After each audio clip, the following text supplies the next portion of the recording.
এই যে আমার বাম পাশে একটা কলেজ, নবাবগঞ্জ সরকারি কলেজ, 1987 সালে ছাত্র সংসদ নির্বাচন হয়েছিল। পুরা প্যানেল জিতেছিল শহীদি কাফেলা ইসলামী ছাত্র শিবির।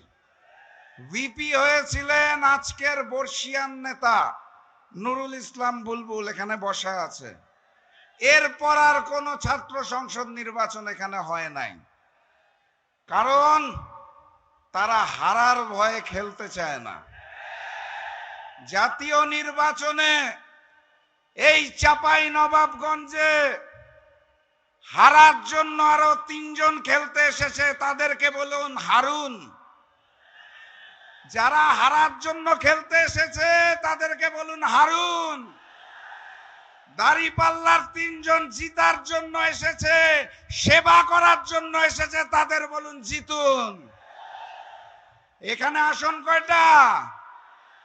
এই 3টি আসনে দাঁড়িপাল্লাকে জয়যুক্ত করে আগামী দিনের প্রধানমন্ত্রী ডাক্তার শফিকুর রহমানকে উপহার দিতে হবে। আর ওই নির্বাচনের দিন আরো একটা ভোট আছে, মনে আছে তো নাকি?